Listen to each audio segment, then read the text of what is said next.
بسم اللہ الرحمن الرحیم وصلی اللہ علی محمد وآلہ الطیبین الطاہرین، اما بعد۔ دوستان عزیزان، بہت سارے لوگوں کے سوالات تھے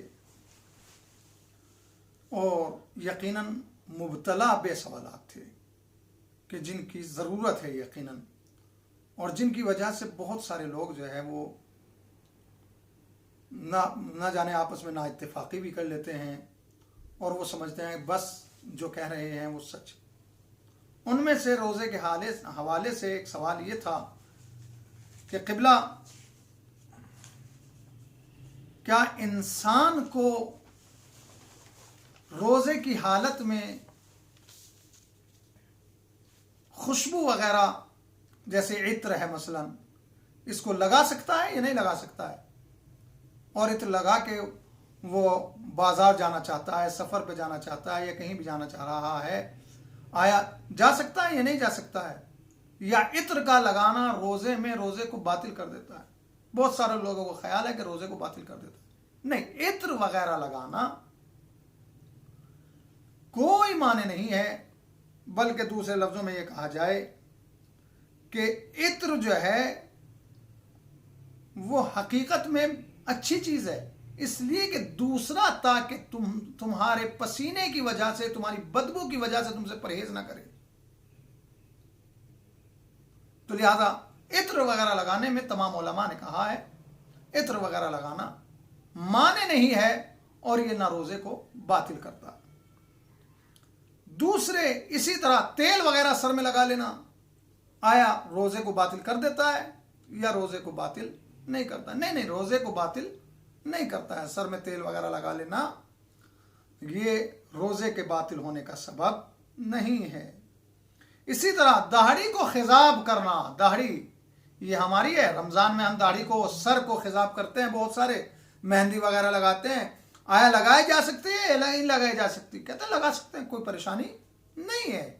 مہندی لگانے میں، داڑھی پر یا سر پر یا خضاب کرنے میں یا رنگ کرنا اپنی داڑھی کو روزے کی حالت میں کوئی معنی نہیں ہے، کر سکتے ہیں، اس سے روزہ باطل نہیں ہوتا ہے، یہ روزے کے باطل ہونے کا سبب نہیں بنے گا۔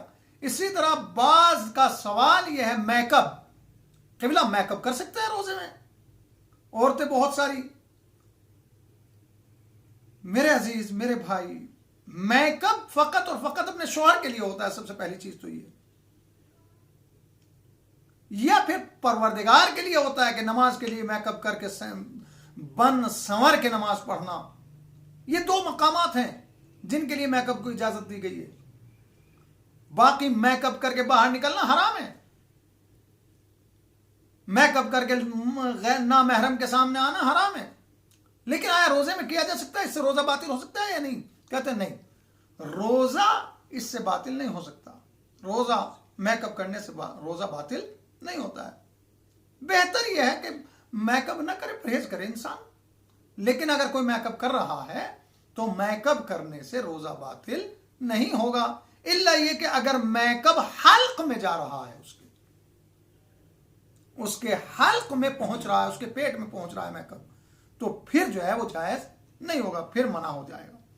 لیکن یہ کہ انسان بن رہا ہے، سنور رہا ہے، بہت سارے کہتے ہیں ناخن بھی نہیں کاٹنے چاہیے روزے کی حالت میں، بہت سارے کہتے ہیں بال بھی نہیں کٹوانے چاہیے روزے کی حالت میں۔ نہیں، ایسا کچھ نہیں ہے، آپ بال بھی کٹوا سکتے ہیں، آپ جو ہے ناخن بھی کاٹ سکتے ہیں، آپ جو ہے تیل بھی لگا سکتے ہیں، کوئی معنی نہیں ہے روزے کی حالت میں ان چیزوں کو انجام دینے میں۔ اچھا، آیا سرما لگایا جا سکتا ہے؟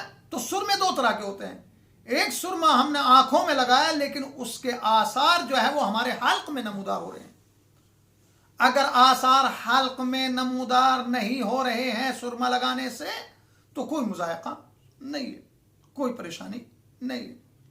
اسی طرح ناک میں، ناک کی دوا کو ڈالا جا سکتا ہے یا دوا کو نہیں ڈالا جا سکتا؟ کہتے ہیں اگر وہ ناک کی دوا حلق میں جانے کا احتمال ہے یا اطمینان ہے کہ ناک میں ہوا جو دوا ڈالی جائے گی وہ حلق تک پہنچے گی، تو پھر اس کے بعد جائز نہیں ہوگی. لیکن اگر حلق میں نہیں پہنچ رہی ہے تو ناک میں دوا ڈالی جا سکتی ہے, کوئی پریشانی نہیں ہے.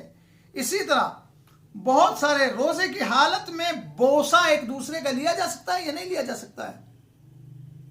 آیا ایک دوسرے کو چوما جا سکتا ہے یا نہیں چوما جا سکتا ہے؟ شوہر اپنی بیوی کو چومنا چاہتا ہے, بوسہ دینا چاہتا ہے, تو دے سکتا ہے یا نہیں دے سکتا ہے؟ کہتے ہیں چومنے کی حد تک روزے کے باطل ہونے میں کوئی مذائقہ نہیں ہے, لیکن یہ شہوت کی وجہ سے نہ ہونا چاہیے, یہ لذت کی وجہ سے نہ ہونا چاہیے کہ جناب عالی آپ شہوت کا فائدہ لے رہے ہوں, لذت اٹھا رہے ہوں اس سے. نہیں, پیار کی, محبت کی علامت کے اعتبار سے چوما جا سکتا ہے, بچوں کو پیار کیا جا سکتا ہے. اسی طرح بہت سارے لوگ جب آپس میں ملتے ہیں, لڑکا لڑکی یا لڑکے لڑکے آپس میں بھی ملتے ہیں, تو وہ ایک دوسرے کے ہونٹ چومتے ہیں. تو آیا ہونٹوں کو چوما جا سکتا ہے؟ ہونٹوں کو چوما جا سکتا ہے بغیر لذت کے. اگر لذت کا مقصود نہیں ہے تو اس میں کوئی مذائقہ روزے کی حالت میں نہیں ہے. اسی طرح میرے بھائی بہت سارے لوگ جو کہتے ہیں, آج ہی ہمارے یہاں رواج ہو رہا ہے کہ منہ سے خون آ گیا تو کہتے ہیں روزہ باطل ہو گیا. نہیں, منہ سے خون آ جانا روزے کو باطل نہیں کرتا ہے, خون نکالنا روزے کو باطل کرتا ہے. میں جان بوجھ کے وہ کام انجام دوں کہ جس سے خون نکل کے آئے, تو لہذا ایسے کاموں کو انجام دینا جس سے, لیکن اگر چوٹ لگ گئی مثال کے طور پہ چلتے ہوئے ٹھوکر لگی, خون نکل آیا, تو کیا روزہ باطل ہو جائے گا؟ یا مثال کے طور پہ ایسے ہی چلا جا رہا تھا, منہ سے ناک سے خون آنے لگا یا منہ سے خون آنے لگا, تو کیا روزہ باطل ہو جائے گا؟ کہتے ہیں روزہ باطل نہیں ہوگا. اسی طرح انجیکشن لینا یہ بھی واقعی ایک بہت اہم مسئلہ ہے. انجیکشن لینا, انجیکشن دو طرح کے ہوتے ہیں. ایک مرتبہ ایک انسان انجیکشن لے رہا ہے قوت کے لیے, اپنی تقویت کے لیے, یا دوا کے اعتبار سے انجیکشن لے رہا ہے, تو پھر انجیکشن لینا منع ہے, تمام نے کیا. لیکن اگر انجیکشن سن کرنے کے لیے لگایا جا رہا ہے, باڈی کو سن کرنے کے لیے لگایا گیا ہے انجیکشن ڈاکٹر نے, تو اس میں کوئی مذائقہ نہیں ہے. ٹھیک ہے. والسلام علیکم ورحمۃ اللہ وبرکاتہ.